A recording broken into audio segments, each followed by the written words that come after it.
Keyboard Exchange International.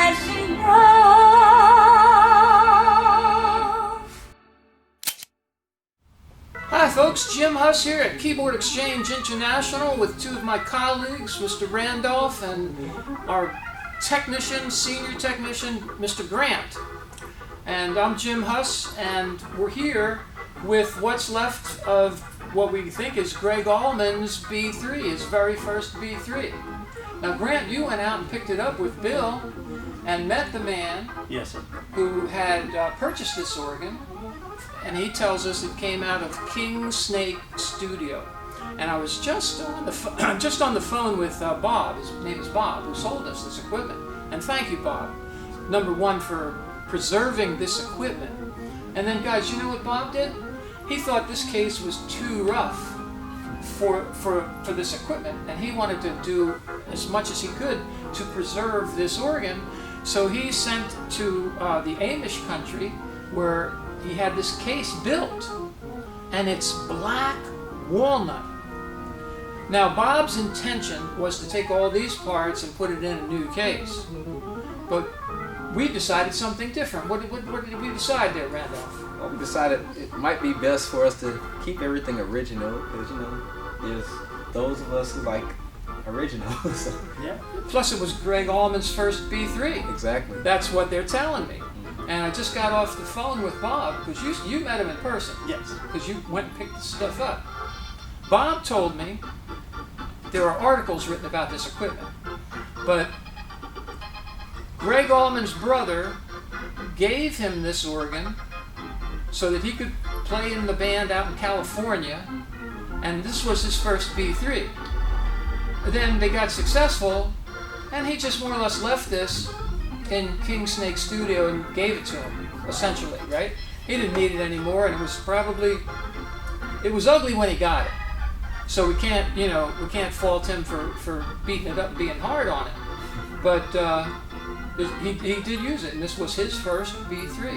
I think that's historically significant. Absolutely. Yeah. So Grant, Gregg's your middle name, right? From this time forward, Grant may also be referred to as Gregg. That's his nickname.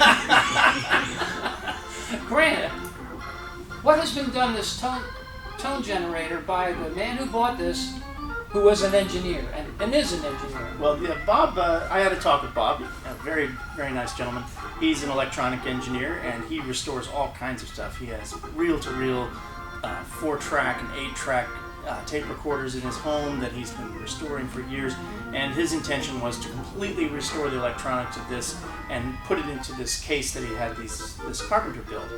And so he already went through and recapped the entire tone generator with very high quality orange drop caps. That's already done for us, which is wonderful. And he dismantled everything else. You can see here, this is actually 2 manuals, but the keys have been removed from the upper manual and the drawbars. It looks as if he was getting into the key contacts to correct some sort of problem that was there, but do a very thorough cleaning. Or perhaps that. But we're going to get it all apart and make sure it's all just right before buttoning it back up, and we're going to have a great B3 and put it back into the original case. And some lucky person is going to have years and years of use with this thing. We're going to split this into 2 projects. Now, Bob, his intention was to put all these parts into a brand new wooden case, and we're going to show you the wooden case. The cool thing about this case is it's black walnut, and there's very little veneer. It's mostly solid wood with very little veneer, which I have never seen an actual black walnut case. Now, the factory did some walnut cases, but it wasn't black walnut. You couldn't see the boards, how they glued them together and everything, just to verify this is solid wood here, on the top and a lot of the other parts. So this is very unique in itself. And when I went to pick up the bench, when you first brought it in, I said, what's this thing, man? It's so heavy. It was like almost 50% heavier than an original bench. So that speaks to the quality of the wood. And the Amish craftsmanship is all there. Yeah, it's beautiful. And I just got off the phone with Bob, and I said, how long ago did you have this case made? He said, 2008. Wow. So he started on the project. He was not able to finish it. He was just happy to find us. He told us he was happy to find us because he knew that we would find a good home for all this equipment.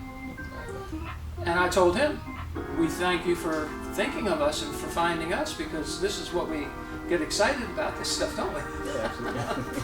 Unduly so, possibly.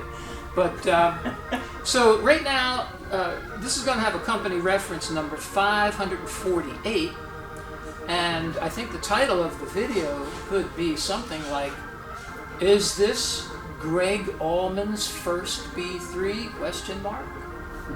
You know, there's a lot of hearsay going on. We do have some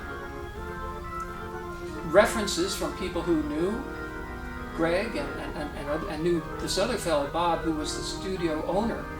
I found out today was also a Yale graduate and a football player, and played pro ball, or was offered to play pro ball, but he wanted to go into the music studio situation, and actually played in a band with the Allman Brothers.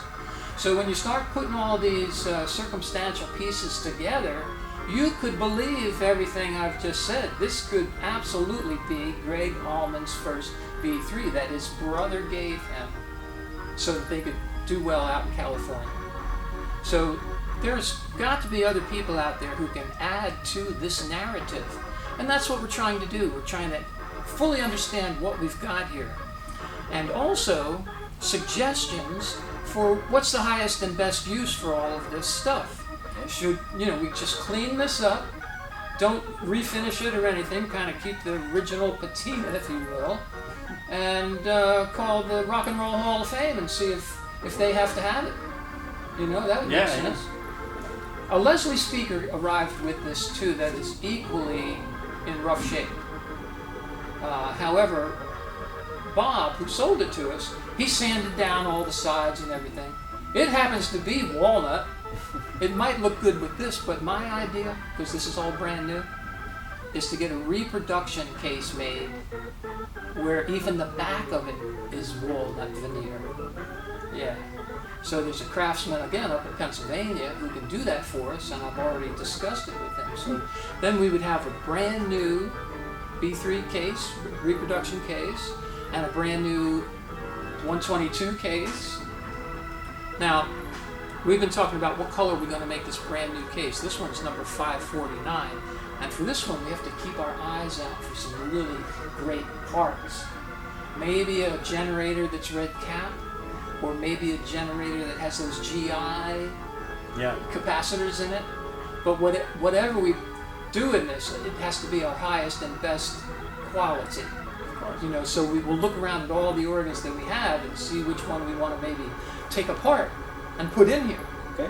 Yeah, so I'll rely on you guys to give me some feedback on that. After we hear from our viewers, their suggestions. Sure. There might be somebody out there who says, hey, I want that organ. Or, hey, I want this organ. Now, what's this going to look like when we finish it? Reggie suggested that we take Jacobin stain. Now, Jacobin stain is a dark color. It's the darkest stain color that you can get before it turns black. There's a little brown in there.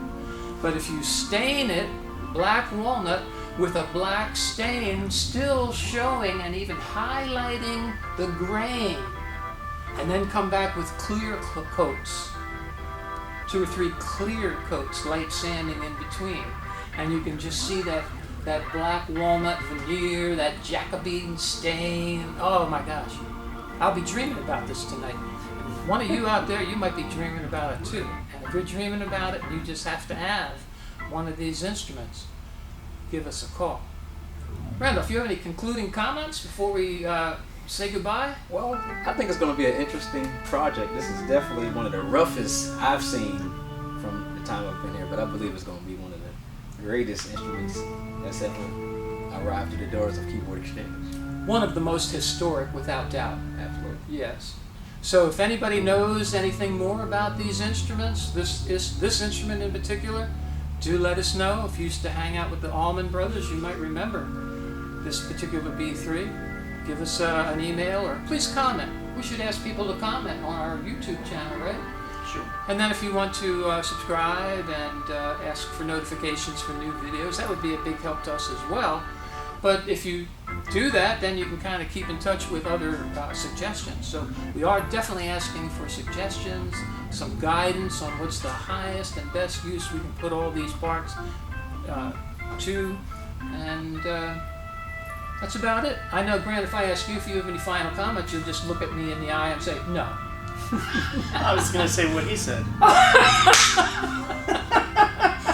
Okay, you stole his thunder, Randolph. That's okay. Thanks for your time and attention, folks. See you later. We'll be back. Hi, I'm Jim Huss, speaking with you from the showroom at Keyboard Exchange International. We'd like to thank all of you who have helped us grow our business for the past 51 years, and it is our intent to find good homes for all the instruments we have gathered from all over the United States. Thank you to the families that have preserved the instruments and then sold them to us, knowing that we would find good homes for them. If you, on the other hand, are in need of an instrument, please give us a call. There's been a lot of effort to gather these instruments together, and we would like to make you part of the Keyboard Exchange International family. Let's all work together to keep these fine instruments going long into the future, so that we now and future generations can continue to enjoy the wonderful sound of the Hammond tone wheel organ.